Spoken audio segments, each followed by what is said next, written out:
अच्छा भाई, एक बहुत पॉपुलर कंट्री है हमारे, मतलब जहाँ हमारे लोग बहुत जाते हैं, स्विट्जरलैंड। हाँ। ब्यूटी के लिए कपल्स बहुत जाते हैं।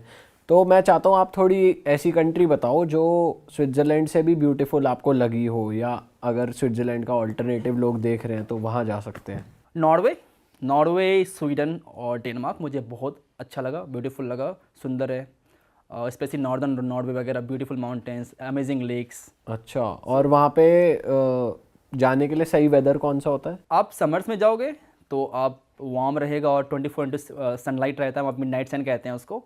सन वहाँ कभी डूबता ही नहीं है। आप गए हो ना मैं यहाँ? गया हूँ वहाँ पे। कैसी कैसी फील आती है भाई? रात के बज रहे 3-4 और वहाँ। वो पहले आप कंफ्यूज रहोगे, लेकिन मेरे लोगों के लिए बहुत अच्छा है, कभी भी सो कभी उठो। अच्छा। समझ आ ही नहीं रहा। लेकिन आप शुरू में जाओगे तो लाइक आपका ब्रेन कंफ्यूज है कि सोना कब है, उठना कब है, ऐसा लगेगा कि आपको जेट लैग हो गया है। आपको ऐसा फील क्योंकि भाई वहाँ रेस्टोरेंट्स भी तो टाइम से बंद हो जाते 12 हैं बजे बंद हो जाते हैं। हाँ, और आपको लग रहा है कि भाई अभी तो दिन ही हो रहा है, कैसे मेरे सब को कुछ तो बंद हो नाश्ता गया। करना है। हाँ, तो ये आपको फील होगा। बट वो सर्दियों में फिर होता है वो पोलर नाइट्स, जहाँ पे फिर आपको नॉर्दर्न लाइट्स दिखती है। पर जब आपकी वहाँ के लोगों से बात हुई और कुछ इंटरेक्शन होती है, आपने बताया मतलब इंडिया के बारे में वहाँ के ऐसा लोग कुछ? पता नहीं कुछ ज़्यादा ही कोल्ड है, उतना इंटरेस्टेड ही नहीं रहते उतना ज़्यादा बात करने के लिए, जो कि रशियन वगैरह रहते हैं ना कि चलो क्या है नहीं, या बात करते हैं आपसे, नहीं बात करते हैं। वहाँ के लोग इतने इंटरेक्ट नहीं करते, लाइक ठीक है, हाँ ठीक है, तुम टूरिस्ट हो। इतने यूज टू लोग यूरोप में टूरिस्ट देखने का ना कि उनको फर्क ही नहीं पड़ता यार। तो भाई ये नॉर्दर्न लाइट्स का एक्सपीरियंस कैसा था आपको? कि जो हमने वीडियोस में देखा सुंदर लगता है, रियल में सुंदर कैसा लगता है, वो सुंदर real? लगता है, बट वो ठंडी रहती है क्योंकि आप ठंडी में दिखता है वो। तो बोले ठीक है, जल्दी से दिख जा जो दिखना है। जल्दी आ जा। कि आपको फिर वो बाहर जाना पड़ता है सिटी के, क्योंकि आप लाइट पोल्यूशन से आप नहीं देख सकते, सिटी के बाहर जाना पड़ता है। तो जल्दी दिख जा जो दिखना है, ये सब ऐसा लगता है। बट भाई जैसे फिनलैंड, आइसलैंड ऐसी कंट्रीज हो गई, यहाँ के लोग परेशान रहते हैं, खुश रहते हैं क्या? इनकी कहते तो हैं कि one of the happiest country in the हाँ, वर्ल्ड। वही मैं पूछना चाह रहा हूँ कि Finland is the happiest country in the world. Happiest in the sense of कि उनकी लाइफ की प्रॉब्लम्स नहीं है। सपोज इंडिया में कोई अनएम्प्लॉय हो जाए तो कि पैसे कहाँ से आएंगे, अब कौन देगा पैसे? एटलीस्ट वहाँ गवर्नमेंट तो देती है आपको कि चलो ठीक है, $2,000 डॉलर्स पर महीने ले लो, $2 लाख पर महीने तुम ले लो अगर तुम्हें अनएम्प्लॉय भी हो तो। बट टैक्स भी ज़्यादा है वहाँ पे, 55% टैक्स देना पड़ सकता है आपको जो भी कमाते हो आप। बट ठीक है, उस टैक्स देने में मैं समझता भी हूँ कि जब आपको फ्री में हेल्थ केयर मिले, फ्री में पढ़ाई मिले, अगर आपको ये गारंटी कि अगर आपके पास जॉब नहीं हो तो पैसा मिलेगा आपको, तो फिर टैक्स देने में अच्छा लगेगा कि चलो दे देते हैं टैक्स।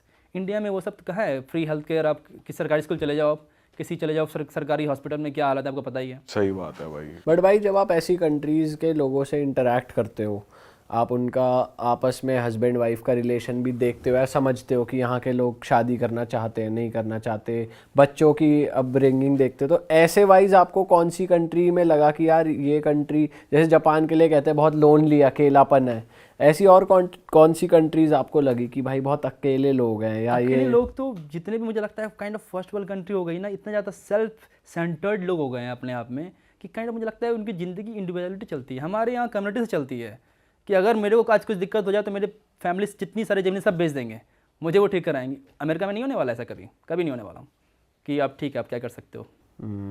और बहुत ही रेयर है वो कि कुछ वहाँ और पे करेंगे। इंडिया से रिलेटेड ऐसी वैल्यूज जैसे आपने बताई, ऐसी और कौन सी कंट्री में? आप ईरान देख लो, ईरान में बहुत ज़्यादा वैल्यूज़ हैं, फैमिली वैल्यूज़ बहुत ज़्यादा मैटर करती है। मोर और लेस आपको एशियन कल्चर में देखने को मिलेगा ये।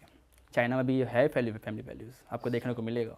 यूरोपियन कंट्रीज में उतने ज़्यादा नहीं है, वो बहुत ज़्यादा इंडिविजुअल वहाँ पे लोग हैं। भाई कहीं की अल्कोहल आपने ट्राई करी हो कि भाई इस देश की सबसे बड़ी और यूनिक है? मैं एक बार गया था वोडका म्यूजियम सेंट पीटर्सबर्ग में, वहाँ पे 50 टाइप के वोडका मुझे ट्राई करवाया गया, तो फिर मुझे समझ आया कि वोडका में भी अलग अलग टेस्ट होता है। 50 तरीके की? हाँ, वहाँ पे अलग अलग टेस्ट है, आप टेस्ट कर सकते हो वोडकाज।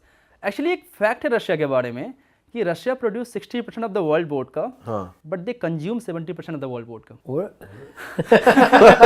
10% उसको मंगवाना ही पड़ जाता है कि इतने वोडका कम पड़ रही है। कम पड़ रही है भाई ठंड भी तो ज्यादा है ना वहाँ पे। एक्चुअली मेरा पहला ड्रिंकिंग एक्सपीरियंस वोडका ही रहा था। मैं रशियन ट्रेन में था और एक दादी आई, बोलती उठो उठो उठो उठो, चाय पिएगा? रशियन चाय। मैंने कहा दो। वो वोडका दे दिया मुझे उन्होंने। अब मैंने कहा मार ले एक बार में। मैं मारा एक बार में, पूरा एकदम पता नहीं जलने लग गया मुझे, और फिर एक में ही मुझे वो चक्कर वगैरह आने लग गया, मैं एक में ही सो गया। तो अच्छी बात थी कि 7 दिन की ट्रेन जर्नी थी मेरी, तो मैं आराम से सोया रहा एक दिन तक। अच्छा, एक दिन तक। और मैक्सिकन टकीला ट्राई करी आपने? हाँ, टकीला ट्राई किया। मैं टकीला सिटी भी गया हूँ। टकीला सिटी भी है? हाँ, टकीला एक्चुअली टकीला सिटी से प्रोड्यूस हुआ है। अच्छा, एक सिटी एक वहाँ पे कहते हैं टकीला, तो वहाँ से टकीला निकला है। मैक्सिको में ही है मैक्सिको वो? में है।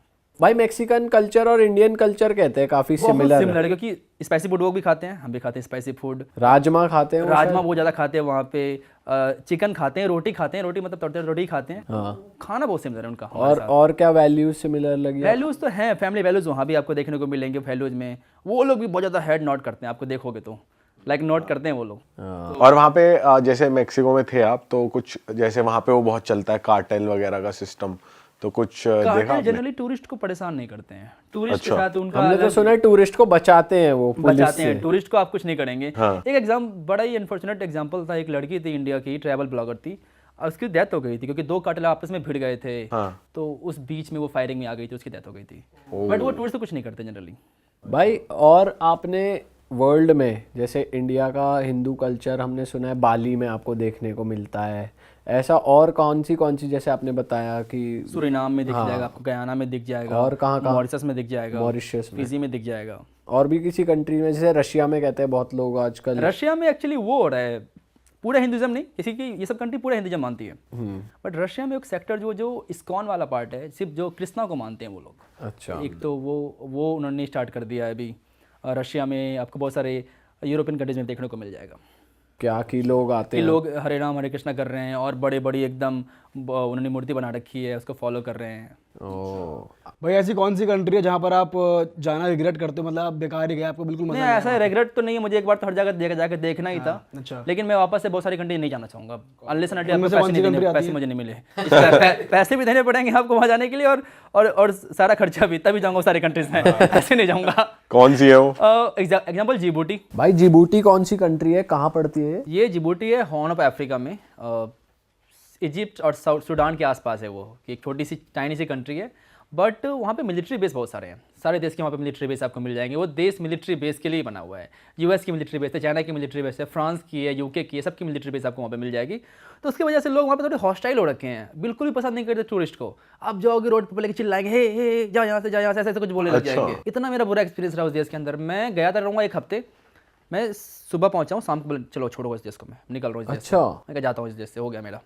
इतने बुरे लोग मिले वहाँ पे, फिर मैंने कहा चलो ठीक है, मुझे इस देश में रहना ही नहीं है। भाई जैसे आपने एक वो सिटी बताई थी जहाँ सब कुछ वाइट है, हाँ। ऐसी और कौन सी कंट्रीज या सिटीज है जिनके अलग ही रूल्स हैं या अलग ही माहौल है? एक कंट्री है एरित्रिया है, वो भी जस्ट जिबूटी के नॉर्थ में है।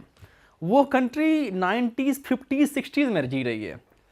उस देश में आई थिंक दुनिया की इकलौती ऐसी कंट्री है जहाँ पर इंटरनेट नहीं है। अच्छा। आज के ज़माने में इंटरनेट नहीं है। दुनिया में इकलौती ऐसी कंट्री है जहाँ पर मोबाइल डाटा नाम की कोई चीज़ होती ही नहीं है। फ़ोन डाटा होता ही नहीं है, सिम कार्ड में फ़ोन डाटा नेटवर्क मिलता ही नहीं है। ऐसा क्यों है भाई उस देश क्योंकि में? वो एकदम अलग ही रह रहे हैं, 50-60 साल पीछे रह रहे हैं। बट वहाँ वो पे- अवेयर है कि ये चीजें एग्जिस्ट करती हाँ, हैं? उनको पता है, वो सब पता अवेयर है? एग्जिस्ट करती है। उनको पता है कि दुनिया के बारे में चीज़ें हैं। आपको छोटे छोटे कैफेज मिलेंगे जहाँ पे इंटरनेट मिलेगा, आपको चलना पड़ेगा, आपको वाईफाई वगैरह का कोई सुविधा नहीं है, आपको चलना पड़ेगा 1 किलोमीटर जाकर फिर कैफेज मिलेंगे। अच्छा। आप लॉग इन करोगे, इतना स्लो स्पीड, व्हाट्सएप मैसेज आने में लगता है 25 minute, text message. Text message. Internet का तो वो लोग, आधे लोग तो इंटरनेट जानते ही नहीं क्या होता है इंटरनेट। तो वो इस तरीके से क्यों जीना चाहते हैं, उनको उसमें मजा आ रहा है? वहाँ पे डिक्टेटरशिप है, वहाँ पे तानाशाही है, और तानाशाह चाहता है कि ऐसे लोग जिए।